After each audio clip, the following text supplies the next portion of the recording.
All right, look, check this out. This is what I'm about to put my money into next. So, start a position here with OKE, right? Trading at $45.33. Pre-corona, they were at $70, right? It's a weekly chart. Go look at this daily chart there at 45. So I expect a little pullback from this RSI being a little hot. See, the RSI goes hot right here. Just like it went hot there and it was hot here. Look what happened every time the RSI goes hot. All right, these are things you got to be aware of. Stock pulls back, stock pulls back.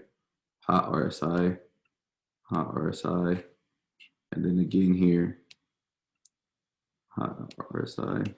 And when I say hot, I mean above 70. You see that? Above 70. RSI is above 70. Also, keep note to look, when the MACD crosses over, look what happens. All right. When the MACD crosses over, look what happens. When the MACD crosses over to the downside, look what happens. It's just like hella repetitive. But boom. Now look what we got. A crossover to the downside. Heading down, right? So we got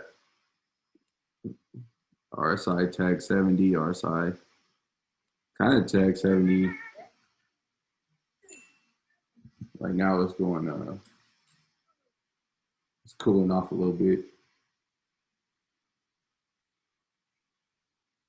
All right, it's cooling off a little bit. So I expect to pull back just a little bit.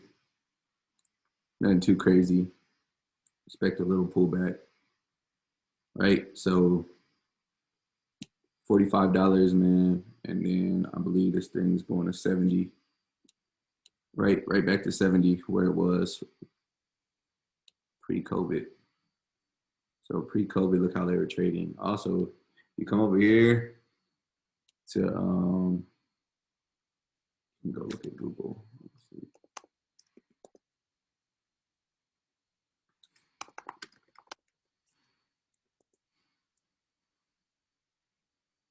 Five years. Look at this. From 5 years ago. So look at the price trending upwards or moving upwards in the last 5 years. That means the company is getting better. Stock is getting stronger and stronger and stronger. And what threw them off? COVID. Right? You see, COVID threw them all the way off. 5 years ago, they were $23. Before COVID, $70. And they just fell from there. Now we're trying to catch them as they return, right? So go look at tip rank, see what they got. OKE, saying it's worth about 49 right now. 49, 44. Seeking alpha, we're gonna go look at the dividends, go look at, this stock pays a 8.something% dividend. So we're gonna go check it out and see how long they've been paying a dividend, how long they've been growing their dividends, have they cut their dividends, what's been going on. Because you don't want to look at something that has an 8% dividend yield and be like, all right, this is good money right here, because 8% is pretty strong. And then come to find out, every time the stock pulls back, every time the company finds itself in trouble, they're cutting their dividend. Why would you invest for the dividend if you know they're going to cut the dividend right away? So seeking alpha, boom. How many years have they been growing their dividends? 19 straight years, right? It's kind of crazy. You can also come over here to this NASDAQ website. Boom, you see it's an 8.2% dividend yield. You could just scroll down real quick. You end up in 2013, and you can just see this thing moves upwards. You can see they haven't had one pullback in their dividends in the last 7 years, 8 years. Boom, it gives you all their dividend history. All right, so for every one share that you own, you're gonna get $3.74 per share per year, right? So they're gonna break that up into payments. They're gonna break that up into payments. So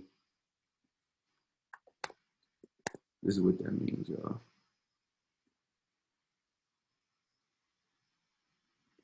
Some quick math. Let's say you got a $15,000 investment, right? $45.44 per share. You get 330 shares, right? 330 times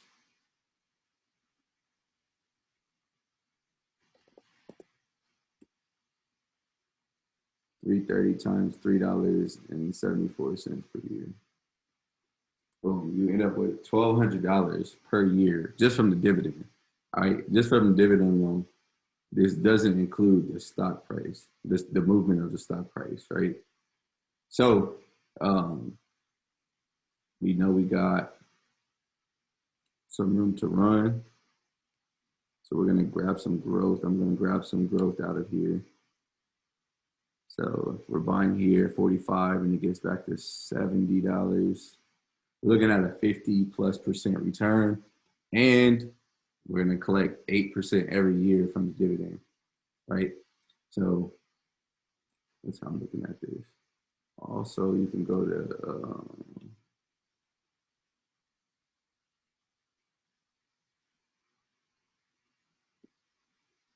you can do this on Yahoo Finance. So I'll leave this up to y'all to do more research. But what you could do once you come to Yahoo Finance, you can come here, OKE, and you can look at the financials over here. You can go directly to their website and find this as well. But boom, you can look at the income statements, you can look at the balance sheets, you can look at the cash flow. All right. It's a little gem for y'all. Spend some time on Yahoo Finance, man. Right. Make sure they're growing their revenue year after year. Make sure that their debt isn't increasing more than what their income is increasing. All right, so a little something I see. So like I said, opportunity to get 50+% on your money and collect their dividend, man. So you could buy some income. 8% is pretty strong, but more importantly, they haven't cut their dividend, right? More importantly, the dividend looks to be sustainable. So we're gonna jump into the numbers. Well, I'm gonna do this privately, but you're gonna go and look, go through their 10Ks, go through their 10Qs, see what the finances is looking like, right? Because what happens is if a company has too much debt and they can't pay their debts, they're gonna cut their dividends first, right? That's the first thing their board of directors are gonna say. Let's cut our dividends. So this is why you can't just chase yields, because if they aren't producing enough income, they're not turning enough profit, then they're gonna cut their dividends, right? So that's what companies do. Remember, the dividend is just a bonus, but the company understands that the dividend attracts more investors, right? So if they cut their dividends, they know people are likely to sell off out of the stock.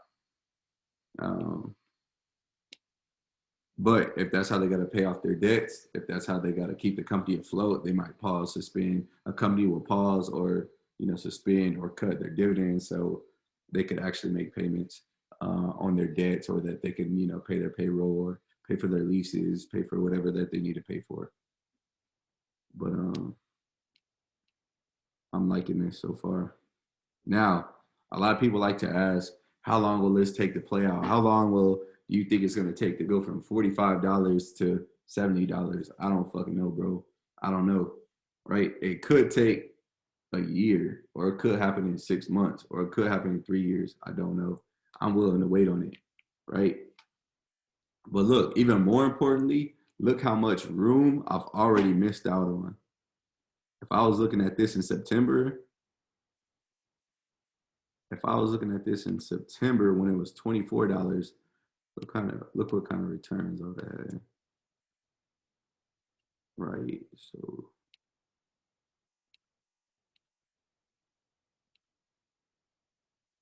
we'll say September when it was $24, September, October, $24.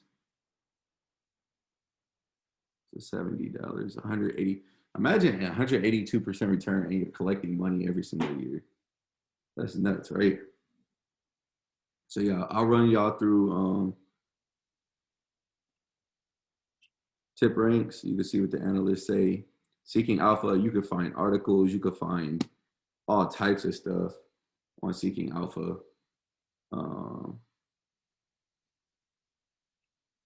Look, you can go read articles. This guy is neutral. This analyst is neutral. What I like to do is when I'm looking for a company, I'm looking to put my money in. I'm going to go find the counter argument as to why I shouldn't put my money there, right? So I'm going to read all the negative articles, and I want to understand exactly what people are seeing from the downside, right? So it's easy to like confirm your bias if you go read all these bullish, very bullish, neutral articles. Go look at the bearish articles, right? You can also look at the peers. Here's another cool thing too. You can look at the peers. You can see, who their peers are. You guys know I'm big in ET, but you can see who all their peers are, how they rank. You can see a lot of good stuff on Seeking Alpha. And then come over here to the NASDAQ. Like I said, I like to use this as a quick way to check their dividend payments. Right. So the declaration date was on the 1st. So it looks like they just paid out a dividend. So the next one will come somewhere in April, sometime in April. Go to Yahoo Finance to check their financials, or go to their actual website. But I'm liking this, and I'm jumping in on this. So I'm gonna build a position, right? So what I'm doing when I build a position, I'm not throwing all the money in I got at once. So imagine if I had $15,000, right? Let's say, imagine I have $15,000. I might start with a $3,000 position and then see if they're going to pull back even more. Because if you start in at 3,000, let's say if you have 15,000, you're going to do this. You put in $3,000, and then imagine if it comes and touches this 20-day moving average, you could buy in some more to cut your average down, right? And then, or if it dips even further, you could buy in more and more. So you can buy into in phases. You could buy into the stock in phases, especially after these pullbacks, man. Right. So one major important thing is don't be in a rush to get into these positions, especially when they're getting hot like this. Right. Some of these stocks they follow a pattern to a T, man. Where you can time the pullbacks so you can get the best price. That's the name of the game. You want to buy these stocks with the best price. Think about this. Here, this is what I was going to show you about timing. It touched here, it touched here, it touched here, it touched here, right? Look at all the times it pulled back too.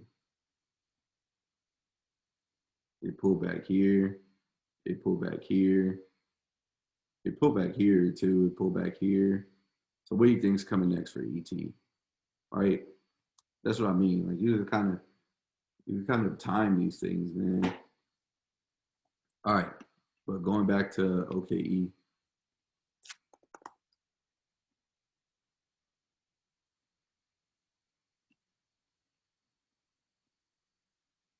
Got a long way back to the top, man. A long way back to the top. So how can we get 50+%? So think about this. This is what I was going to tell y'all. Think about this. The guy who bought OKE at $15 is getting the same dividend as the guy who bought at $70. So it's in your best interest to buy these stocks that pay a consistent dividend, won't cut their dividends, the lowest price possible. You know what I'm saying? So, boom. This is why you got to shop on the bottom. So we got $15,000.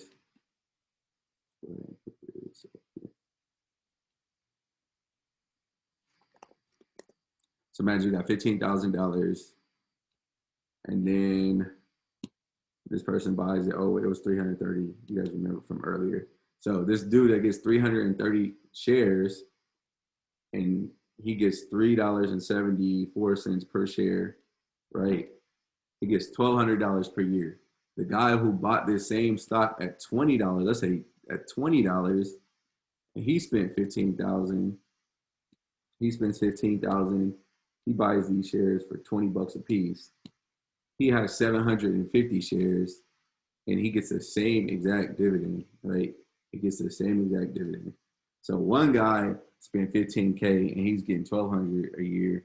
The other guy spent 15K, he's getting 28,000 a year.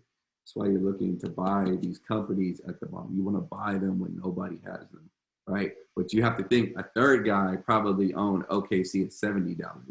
So he's getting, a smaller percentage for his dividend. So I think there's still a lot of good room for this to go and to grow. So my position size might end up being like $100,000, $200,000. So to think a 50% return on that, 50% return on 200K, I can make 100K off this, and I can sit back and collect dividends. So everything I'm doing, I'm trying to add to my overall portfolio of passive income. So it's a good way for me to find a stock that will grow and pay me passively. But I got to dive deeper into their financials. I started a small position, and as I research more and more and more and more and more, then I'll be more comfortable putting more and more money in. So that's all I wanted to show you guys and talk about is this OKE move, right? I gave you all the resources right here to do your homework. Don't follow people blindly into anything. Don't follow me blindly into this. It's February 25th right now, 2021. This might not work out until next summer. Who knows? It might happen at the end of this summer, or it might happen in the summer of 2022. We don't know, right? A lot of people like to know, when is it going to move? When is it going to move? I don't know. What I do know is last year in February, it was at $70. This year in February, it's at $45, right? So it took a big hit, and we're going to play on the recovery. At least I'm going to play on the recovery. If you come in, come on, right? That's it. And that's all. I just wanted to make a little quick video about OKE.